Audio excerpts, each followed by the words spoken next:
Welcome to episode 9. Today we'll be speaking about how to keep your campaign alive and well besides the first few episodes. I'm Javier. I am Pedro. And welcome to Behind the Chaos.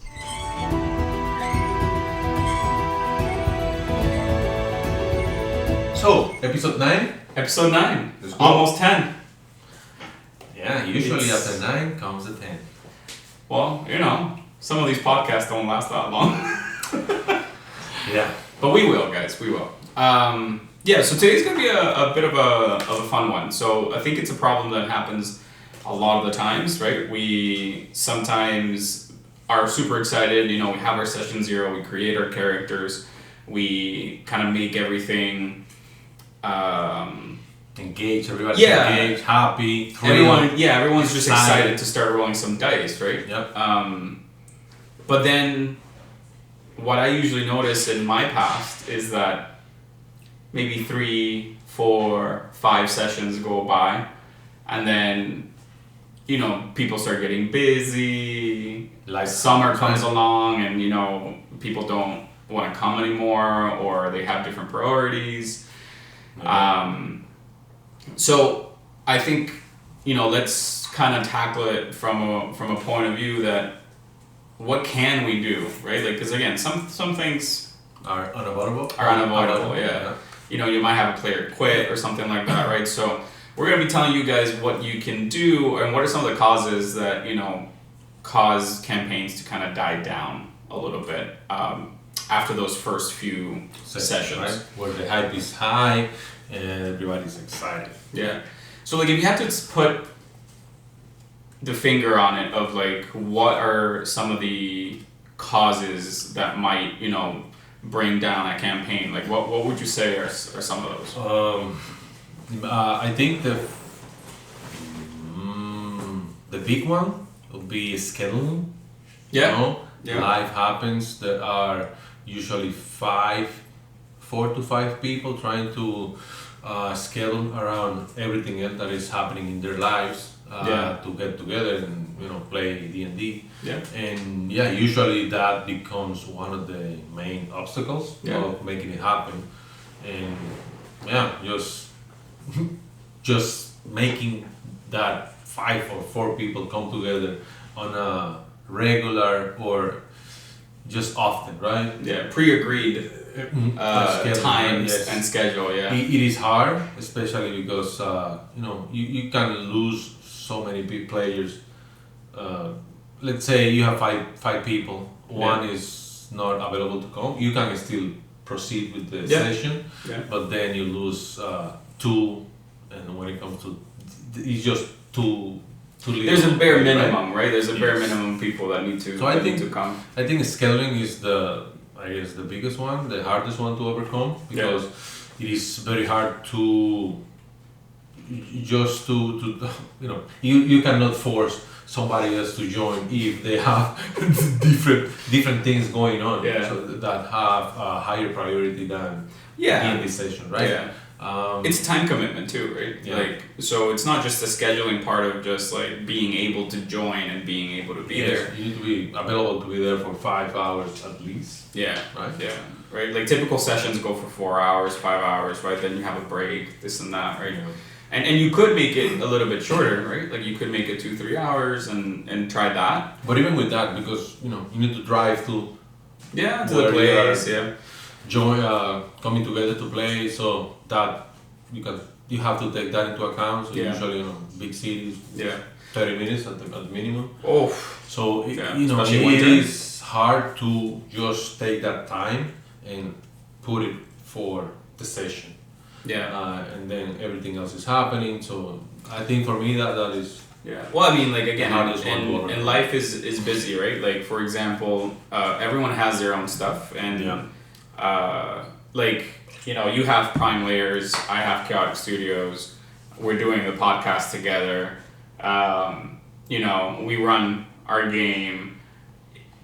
We have our regular work. You have a kid, right? So it's like. It's a lot of stuff to. It is a miracle we do juggle. This. So like for me, that's the big one. That's the big one. Yeah. Well, I think also scheduling, but from the point of view of more of the consistency of it all and like what you can like try to do to avoid people not being as consistent, right? Because I think like the scheduling is if you have your session 0, guys, and you agree upon a time and a frequency, right? Then try to stick to it, right? Like, so I think when we were running our campaign, we were looking at once every 2 to 3 weeks. That was kind of like the bare minimum. The bare minimum. You say that is the bare minimum that you recommend to keep it alive. Yeah. Once a month, is that enough? I don't think so. No, yeah. Right? Yeah. I think you should aim for 2 weeks, once every 2 weeks. And if it extends to 3 weeks at 1 month or whatever, like once or twice, then you should be okay. I think 3 weeks might be a sweet spot. It's not that far off. Yeah.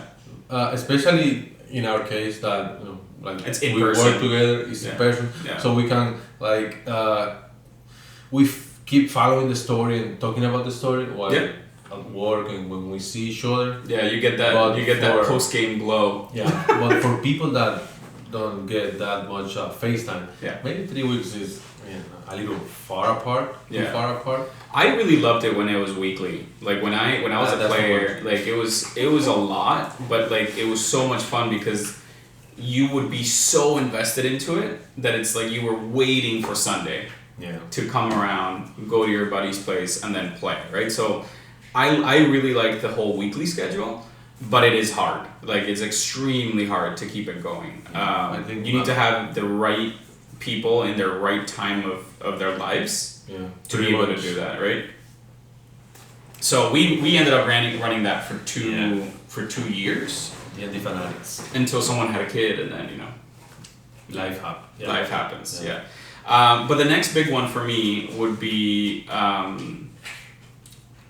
the way, and we kind of touched on it on the last episode, which was the way stories are being told, right? The storytelling, the loss of direction, right? So like if a story, you have your first session. So you have your session 0, which kind of gives you a general synopsis of the campaign, right? Then you have your session 1. Okay, character introductions, you're at a tavern, this and that, right? You kind of run through the game a little bit. Cool. Session 2 comes along. Start getting quest. Yeah, you get like a little bit of hey, you should go here, you should go there, whatever, right? Maybe you start your first little combat, great. Session 3, now it's just like maybe getting to that conclusion of that first, little quest or whatever. And then you find yourselves in session 4, and then again, you're just like, okay. What now? Yeah, what now? What do we do? What's the next? Like, how does this relate to the synopsis? How does this relate to the bigger story? How does this go into what our actual, storyline is, right? And you had me write this backstory, and how does that kind of come in, right? So I think like if you have that loss of direction or like purpose or next step, then like that gets it makes you fall out of it, right? Like it makes you put other things in your priority list, right? So then now a Christmas market might be more fun to you than going to play D&D, right? So then you... Oh, I see where you're coming from. Yeah. So, right? Let's say, so you have the 4 people. They are committed to go, they go. Yeah. Then they are into the game and somehow there's nothing going on. Yeah. I mean, that can throw you out of, the game, like you're not interested anymore because there's nothing happening. So I think... it's not just the DM, but it's mostly the DM because it is, storytelling. Like, I guess they need to, when I say the DMs, they need to keep the players on their heels. Give them challenges, keep them engaged. I guess they need to see what the party wants because some parties they want storytelling, they want descriptions of the scenes and stuff like that. But some other parties they want to fight, they want combat, they want treasure, they want killing, they want loot, they want leveling. Yeah. So I guess it is a balancing act, and the DM needs to give them, he wants to tell his story, the story of the group, but it has to be in a certain way. Give me a little fix every session so I come back in the next one. Right? So. Well, and I think like that's important because it goes into pacing and story arcs, right? So it is, yes, the players drive a little bit of the pacing, but if you're a DM that kind of can control that, then what happens is that you try to put mechanisms there to drive the pacing at whatever pace you want, right?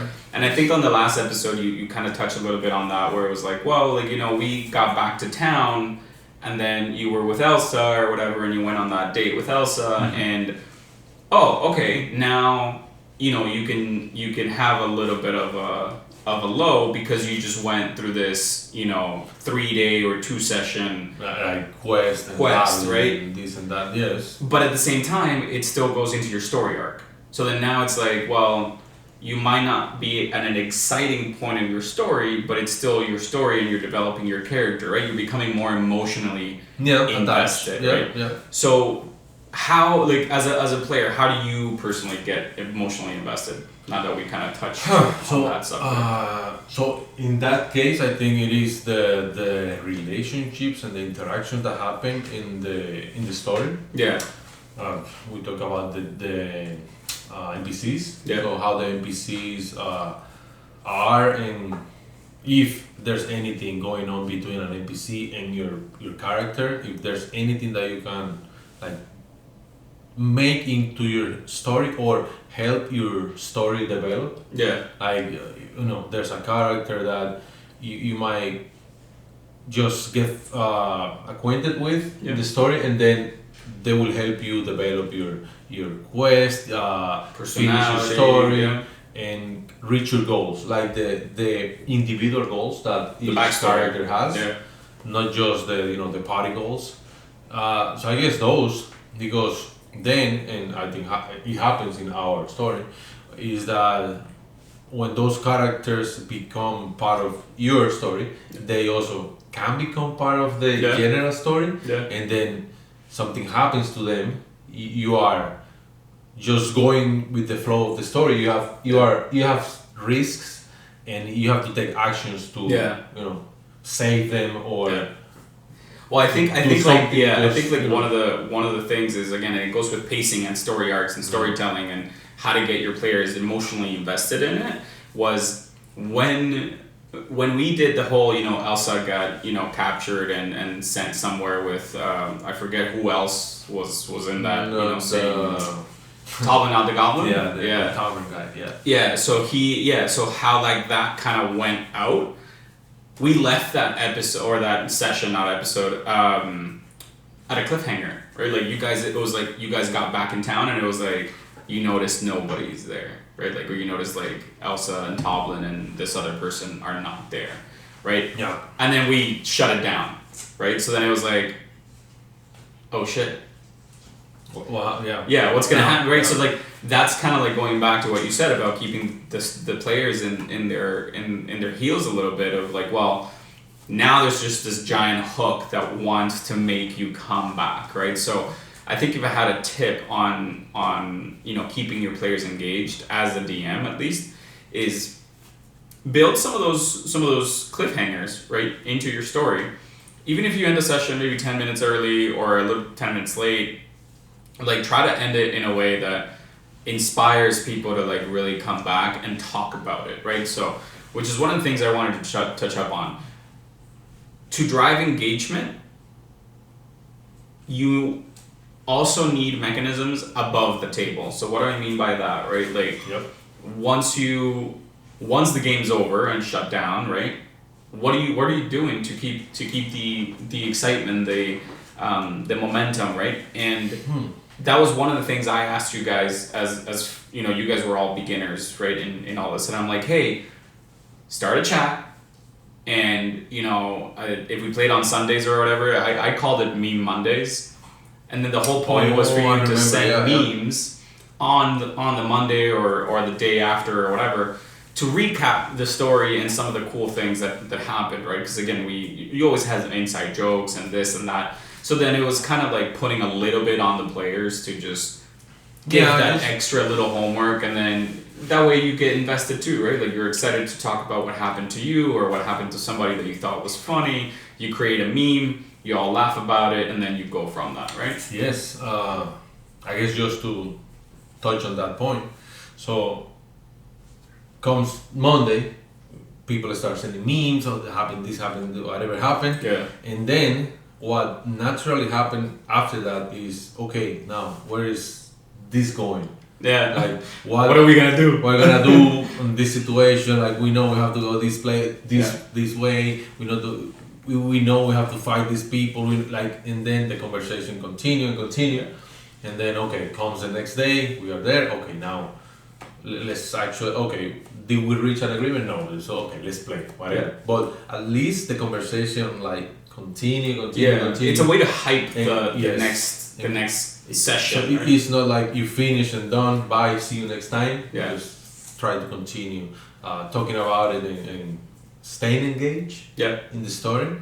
I think that's a pretty good tip, just to keep it on the topic, just so people don't forget what. Yeah, that's one of my favorite ones, and another one that I kind of do is it touches on accountability a little bit, which is like, again, I want players to be accountable for not only their own time and their own experience, but to take into account that they're also impacting the people around them, right? Like it's a cooperative game that, it's 5-6 people coming together. The DM has put in some work, right? So it's like, I want people to be on time, have the snacks or whatever. Like we talked about that in, I think, episode 2. Yeah. And to me, it's like having that extra little accountability of like, for example, one of the players is going to always do the recap, right? So and Is it one? In our case, like anybody could.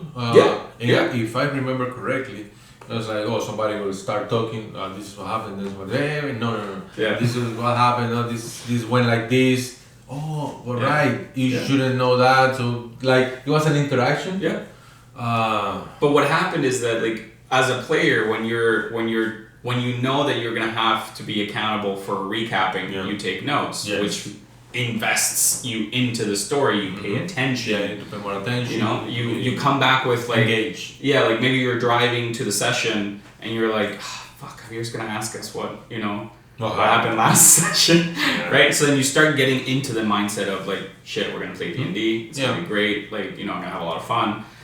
So I think like that helps quite a bit in the engagement. It helps to get people into the mood of the session.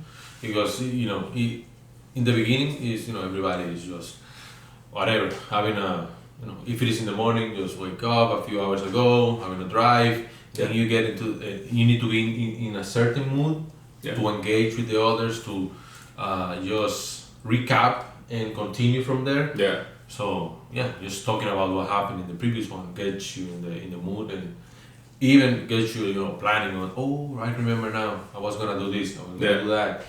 I think we talk about this is how we're gonna proceed. So you start the conversation starts going, right? Yeah. Which again takes me back. That's why I like it weekly, because then like you have something to always kind of go into it. Yeah. But that's a single man's dream. Yeah. The issue. We already said it. The issue with weekly is planning. Yeah. For that is. Yeah. I mean, like even the podcast, right? We do it bi-weekly because it's just a lot of time, right? Like, and life is going and this and that, right? We got markets, things like it's one of those things that, again, we choose to not do it online, right? So like online. You love it online, no? No. I mean, props to everyone who does it online. Honestly, like, I don't know how you guys do it, both from a player and a DM perspective. I do not know how you guys do it, because to me, the engagement really, really goes down. And I want to touch on this, and then hopefully that transitions into the next thing I want to talk about. But yeah, like online, you save a lot of the time, you save a lot of the scheduling kind of roadblocks, I guess, because again, you can just connect. Easier, yeah. You could also shrink down the session, right? Like you can have a 2-hour session online, just kind of log in, everyone's there, do your business and then get out, right?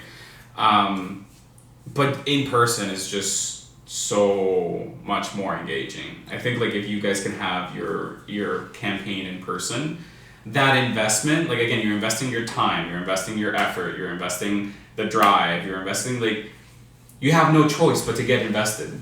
If not, then what's the point? Then you reach session 3 and then you leave because it's just like, well, if this isn't working for me, then I'm just gonna get out. So I have a few questions. Yeah. But before I have one related to the online in person stuff, right? So I know in person is much better. Is the engagement is there. You interact directly with the people. Now online, you say the engagement is not there, so it's a little trickier. But to me, it is more convenient, right? It is. Now, my question is, will you be open to a regularly scheduled session? I don't know, let's say once every 3 weeks in person, and one in between that is do like a hybrid model, like digital, yes, like online. I hadn't thought about that. I don't think I've ever seen in my experience, I haven't done it. What do you think? Do you think it would it work? I think so. Yeah. Just to and it doesn't have to be like a full session online, but maybe you just connect, talk about just like a Discord, just like hop on Discord and chat something about like that. I don't know, but if you can make it into a session, that would be amazing because the story can continue. Then you get together. I mean honestly, as a DM, you could probably schedule it where the heavier role playing happens in the person. No. I was gonna say what the other way. Like really? the more heavier role playing happens in the Discord or in online, because you don't need the minis, the maps, the things that kind of sometimes makes the online complicated, right? So then you're just chatting there. You could have all your cameras on and all that stuff, and then you just do your whole kind of performance and story arc, more related stuff on the online one, right? And again, if you just got back to town for this thing, it could be a 2-hour, 3-hour session instead of a 6-hour session, because combat usually takes a long time, right? So you could do a 2-hour RP session, just back forth. Okay, thank you everybody. We'll see you next week for the setup for the next fight or whatever, right? Yeah. That's actually interesting. I hadn't thought about it. There you go. Put it on the table. Guys, what do you think? You can let us know in the comments or again, reach out on Instagram or wherever you like. Does a hybrid model work for you guys, right? Would that be something that, would ease the pain of the constant scheduling, but then at the same time kind of give you that emotional and just investment in general? Nice. Yeah. So good point, Pedro. Good point.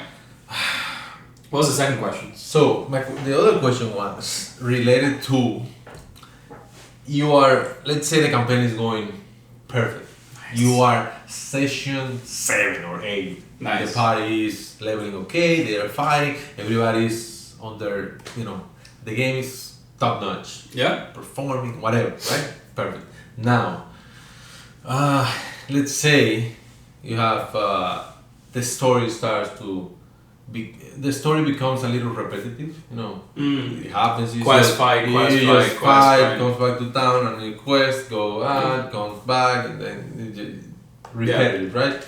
Like Assassin's Creed stuff. It's just the same over and over. Yeah. Then, how do you pull out of that?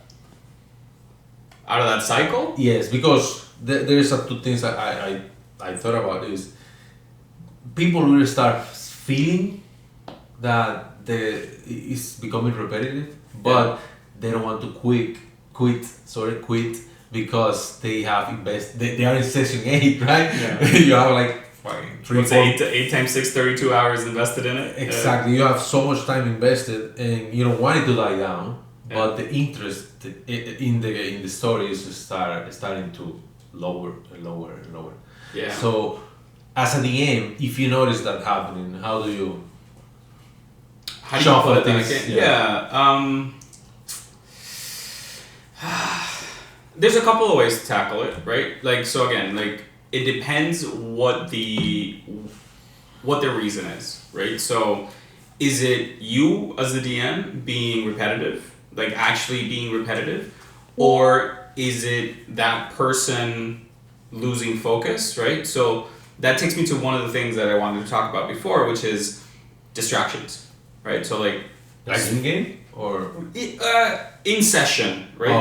Distractions in session, like for example, you see a lot of memes and comments and stuff like that of that one person that's around the table and you're in combat and then they're just on their phone, right? And then they're just like whatever, and then their turn comes and it's like, okay, Pedro, what do you do? And you're like, yeah, fuck, I thought about it. I don't know. Like, I don't know. Like, let me look at my character sheet, and then you open 6 tabs on your phone because you were just on TikTok or Instagram or whatever, right? And it's just kind of like, why? Like why are you doing that, right? Like, why are you distracted? Why is it, that a problem, right? So, that's why I usually say session 0, have a phone rule, right? So again, we're not all toddlers or anything like that, but just, respect for each other's time and value for the investment that everyone's coming in at. So just have a phone rule. And then sometimes it's not even the phone. Sometimes you're just distracted, right? Like maybe you haven't seen your buddy in 3 weeks. Let's say that, you're going in 3 weeks and then you're just talking about life, right? Yeah. So the game's going on, the DM's in their most epic dialogue.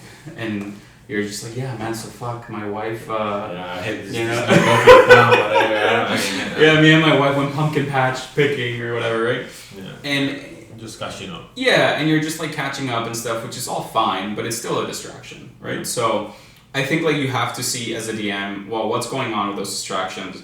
Are people, again, just, they don't know, they're doing it without notice or whatever. So I think the first thing to your question is, one, talk to the people, right? Hey, notice you've been a little bit distracted here and there or whatever. Like, what's going on, right? And based on the answer, kind of action accordingly. Now, if it's more on your side of things, like on the DM side of things, like you're running a story that's repetitive, that's, the same thing over and over again, same mechanics, then my tip to you is, again, there's so many ways that you can make it so that it's a little bit different, right? So again, from plot hooks that are unexpected, right? Like you can throw in something that might not be normal to the story. So like, for example, if you're running like a super grungy little like, death and gothic, style thing, put in a carnival. Like go to a town and there's a carnival in town, right? And then that way you kind of throw your players off. It's a different dynamic. The NPCs become different, right? You can act out a lot of different things, right? So then it's like, oh, that's different, right? Yeah. So so I guess that's all fair and good, yeah. But the question is, how, as a DM, how do you notice that the stories have become repetitive, right? You need to notice, otherwise you just keep going. You just keep going with the same theme, I guess, and you need to know. It's hard. I know it's hard because you need to be self-aware or just get feedback somehow from the players and leave it. Well, I mean, take it or leave it. No. What I like to do after every session as a DM is that I like to ask my players for their favorite and not so favorite moments, right? So I like to go around the table when we end the session, and it's something quick. Like it's not supposed to be homework. It's not supposed to be some big paragraph of here's the list of 10 things that I like. No, like give me your top moment and worst moment. Yeah, that way I can gauge of like, oh, is it the same all across? Is it not the same all across? Meaning like, is there different interests going on? And then maybe the worst moment, a lot of the times people are nice and go like, oh, there was no worst moment, or oh no, like I liked it all. And I'm like, okay, what you like the least? So I really push for people to tell me what was just maybe the lull in the what? The lull. the valley in the story, right? To them, right? What was the lull of the story in that session, right? Some people might say, you know, last time you were telling us about how you thought Barnes and Noble was a waste of time, right? Like it was an entertaining character, but it was a waste of time, right? But when you asked Andres, that was his favorite part of the fucking session, right? So I think it's kind of taking that into account and then filtering that information, right? So if you're a DM and don't do that, I really, really suggest that you do. It's something that changes the whole dynamic. It makes you feel good as a DM if you know you're doing a good job. If you're not doing a so good job, then just makes you feel maybe a little bad, but you know you get to be better, right? So I just thought of something. It's not on the script, but I think it's pertinent to the topic. Okay. Have we gone through all our questions? Do you think? No, I mean There's a few. I want to leave this as the end. Yeah, for the end. See, Pedro's practicing. It is cliffhangers. It is. I think it's a good one. Okay, and plot hooks. No, so I just want to ask you the same question, right? So like, what are some of the things that like you know as a player make you lose focus in a game, right? Like, what makes you not want to come back? Well, in my case, it is. So I like action, battles. Yeah. I guess I'm the typical video game player. Yeah. So I guess I need some achievements right away. I need that dopamine hit from killing the boss, getting the loot, getting the levels in. Yeah. That is how. So you like challenging combat? Yes, I like combat. I like some strategy in the combat. Yeah. Not so much of the artistic stuff, like description of the scenery. I'm good enough. Oh, there's a door. There's a that. Oh, okay. Good. But what about the descriptions of the combat? That right, like that's fine as well. Like when you say combat, like do you like the mechanics of the combat, or do you like the like you take your sword and you pierce it through their gut as you slash across the... I mean that's fine and all, but I'd say the mechanics. The mechanics. That's you want to roll dice. You want to roll dice. It is at the end of the day. And also overcoming, because it is the DM is trying to kill you. And you are trying to kill the characters, right? The enemies, right? Yeah. So, but the thing is, you don't know what the DM or the monster abilities are. Yeah. In most of the cases. But the DM, and this I find a little interesting, is that they do know your spells, they know your skills. Yeah. So if they really wanted to, dodge that or do something that is specifically against your character, they can do it because they know anything you can do. Yeah. Well, there's different strategies, right? But then we can, be creative. That's what I like. You be creative in the battle. You try to do things to overcome it, right? Yeah. So that's me. I know other players, they like to take their time. Look around the room. Every wall, look for hidden passages, hidden messages, poke every stone to see if something happens. So it is a play style, and good enough. So in my case, that's what will keep me coming back. Is if the action is there, is if there's enough engagement, quest. I mean, it's okay to it's always nice to have some downtime. Yeah. But at least the minimum. Like there is when you go through town and you talk to different people, there's something going on in this conversation, but you choose to go on the other one that is the main one. Yeah. Like you have some side quest on the back burner. Yeah. So you like having that feeling? Yeah. You go to town. Okay, now let me go do that because I choose to do this, and I put that other one for the let me go back and visit this other person. So like having that keeps me coming back because I have something to do, and it happens the same when you're playing video games in the computer. Yeah. Like whenever you have like the quest list full, like I can do this next, I can do this next, I can do this next. But when the game lets you wander off with nothing to do, as like, what do I do? Okay, let me go do something else because Yeah. I have no task. I guess I'm task driven. Yeah. I would say that. So that's my case. I understand other kinds of type of styles of playing the game. Yeah. That's me, right? So, Okay, but you answer that question how I answered the other question, where it was like, I asked you, what makes you lose focus? Like, what bores the hell out of you that'll be on a session? That'll be like what? Like what's something that you're like, like this again? I mean, so I'd say becoming repetitive. Yeah. Okay. And I know I said I want quest, but the quest doesn't have to be the same. Yeah. Like quest, it's not save the princess all the time. It's not always battle. Yeah. You can go into a room. There's you need something to solve. Yeah. Like that's a quest and that's different. It doesn't have to go into battle all the time and battling with orcs or goblins or whatever. That's a good point. So what's your opinion on puzzles? Yeah, it's good. Yeah. It's so engaging, especially when there's a.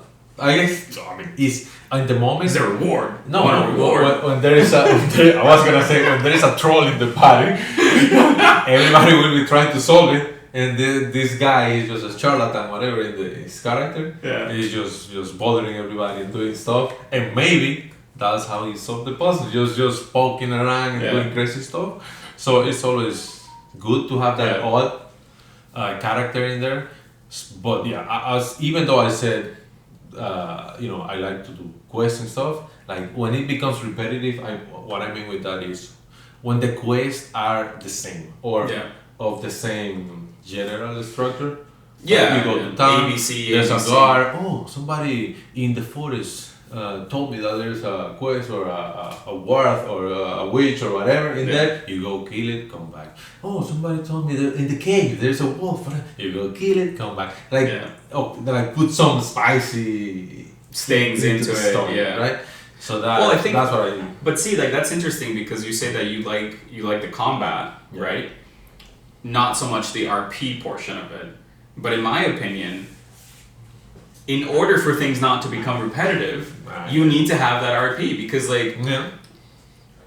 sure, you might kill the wolf or the witch or whatever, but then that witch might be part of a whole cult that then now is going to go after you guys that has like more of an involvement and has more powerful stuff and spells and whatever. Right? But then that's part of the RP. Right? That's part of the RP portion and kind of having that. Or maybe you find out that the main villain is not the main villain, right? Yes. And then you kind of go through that. I guess that's why it's hard to be a DM because you need to read the room. Read the players, what they want, what they like, what they don't like. So in the end, it is, I guess, a very interesting situation when the DM can keep the party and the table engaged for longer.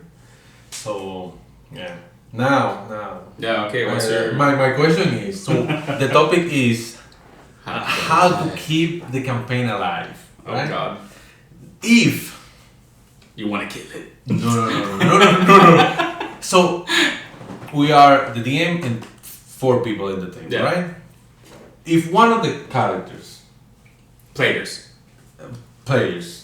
one of the players is constantly being an annoyance in the table, like he is main character always extreme. It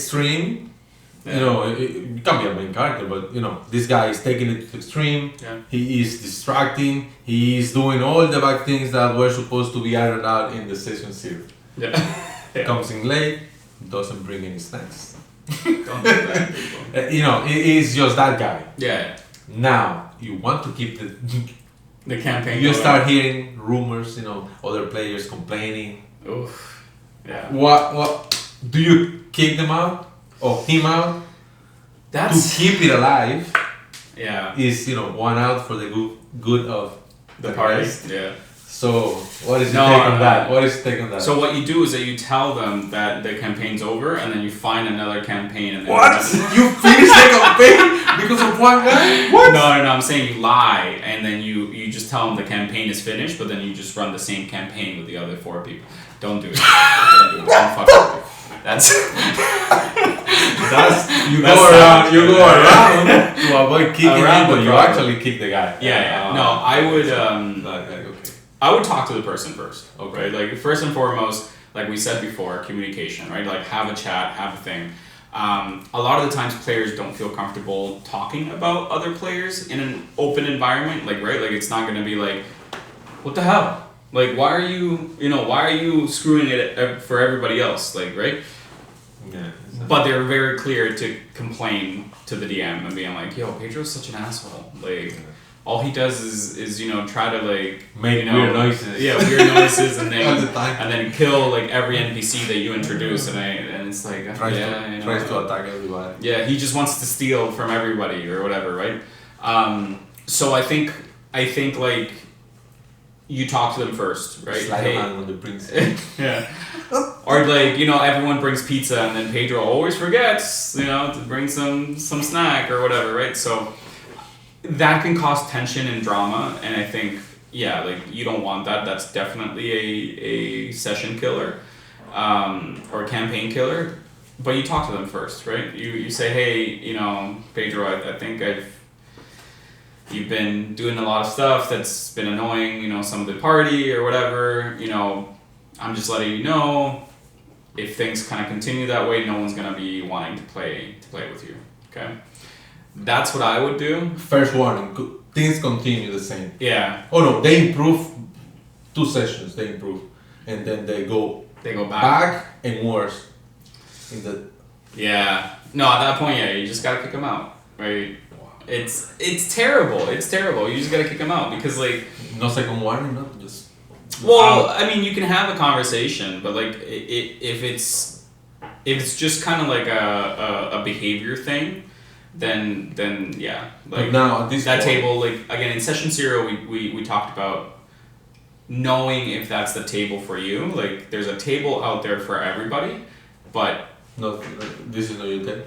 Yeah, that just might not be your table, because there's people who like that chaos and like that person to be the one that complicates everything for everybody else. Like some people like that, right? So if your party's okay with it, then if there's no complaints. If it ain't broke, don't fix it. So out. I would say out. Yeah, for me. Okay. No, I agree. I agree. How would you kick him out? So here no. Just before we finish. Reverse. So you are okay. The DM as a DM. You see like, no improvement. I talk to you, no improvement. Now, do you involve the original complainers? So the rest of the party, like, hey, we have to come to an agreement. Yeah. We need to tell put the guy in the spot, like, hey, you are out.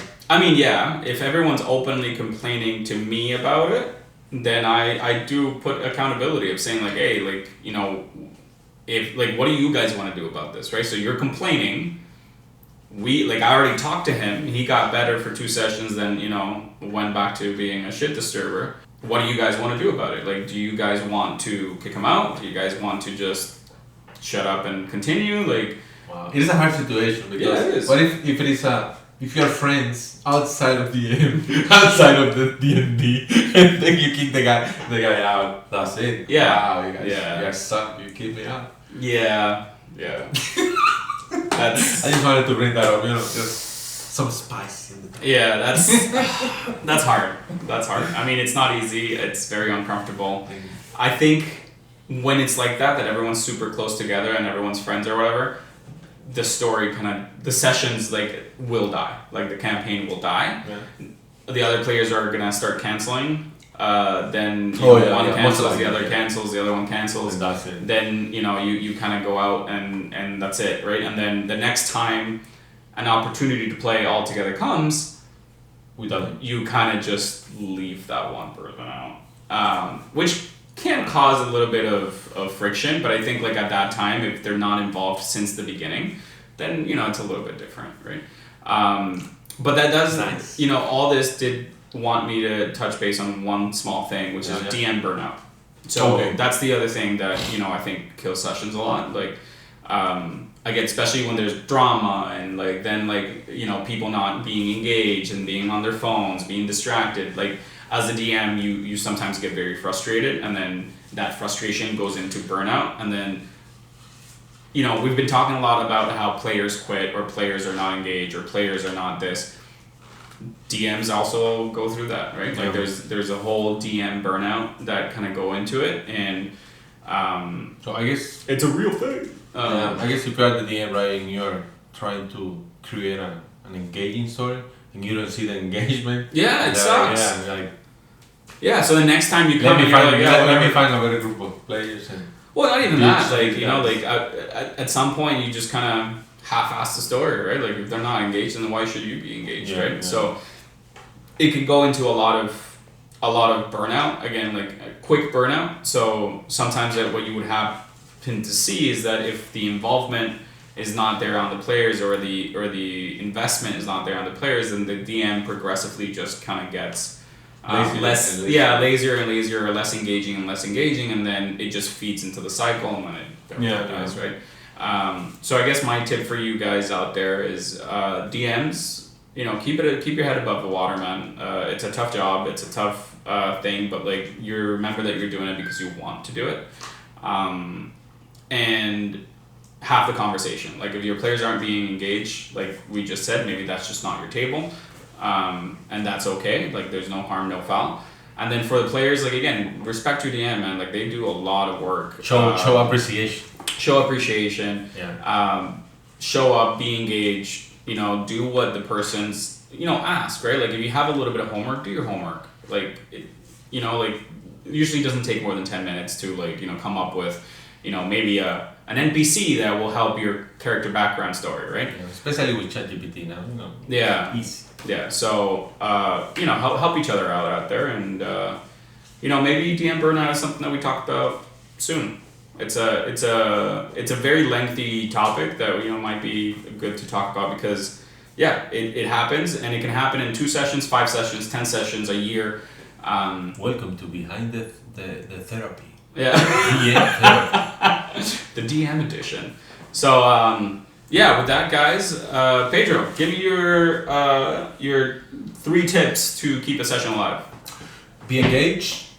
I guess give feedback to your DM. Yeah. Respectfully, and show up. Yeah, I like that. Yeah. All right. You? What do you think? Me, 3 tips. Create a group to communicate outside. Be your guys' own hype people, right? Like everyone's a main character at one point, so respect that, and hype them up when it's their time, so that everyone can get involved. 2, I would say, same. Make sure your DM is good, and all the players are good. And then 3, don't be afraid to actually get emotionally invested in your character. And to also say what you want to say, right? Like, if you don't like RP and you've been doing 3 sessions of RP, raise your hand, right? Be like, hey, I'm not really engaged in this. Or if you feel lost in the story without knowing what the hell to do, tell your DM. So open communication, and that's it. Nice. All right, see y'all fucking later. Peace. Peace.